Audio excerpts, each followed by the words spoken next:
विपक्ष के नेता अंबादास दानवे ने राज्य सरकार की आलोचना करते हुए कहा कि जब तक धनंजय मुंडे इस्तीफा नहीं देंगे भीड़ में गुंडागर्दी खत्म नहीं होगी। अंबादास दानवे ने जालना में पदाधिकारियों की बैठक ली, जिसके बाद वे पत्रकारों से बात कर रहे थे।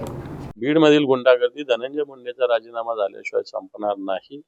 सरकारची इच्छा गुंडागर्दी संपवायची दिसत नाही। सरकारला अशीच गुंडागर्दी चालवायची, असंच बीडचं बिहार त्यांना करायचं आहे। आणि मला असं वाटतं धनंजय मुंडे यांनी नैतिकदृष्ट्या राजीनामा दिल्यानंतरच इथली गुंडागर्दी संपेल।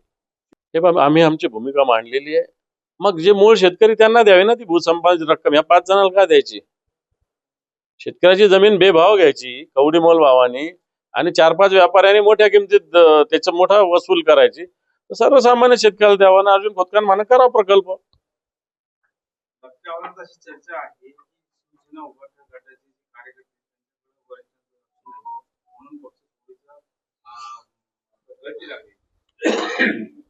आता तुमच्याकडे कुठं दबकावा झाला? हे सगळे लोक तिथं आलेले आहे आणि हे कोण आम्ही सगळे बसलेलो नाही इथं लक्षणीय असं कोण म्हणे तुम्हाला? मुख्यमंत्री एकनाथ शिंदे जालना दौऱ्यावर असताना शिवसेनेतील तुमच्या पक्षातील काही पदाधिकाऱ्यांनी त्यांच्या शिवसेनेत जाण्यासाठी प्रयत्न केले होते, मात्र त्यांना वरिष्ठांकडून विरोध झाल्याच्या चर्चा आता सुरू आहे आणि त्यामुळे त्यांचे प्रवेश झाले नाहीत, तर जालन्यातून काही प्रवेश झाले असते अशी जालन्याच्या वर्तुळात चर्चा।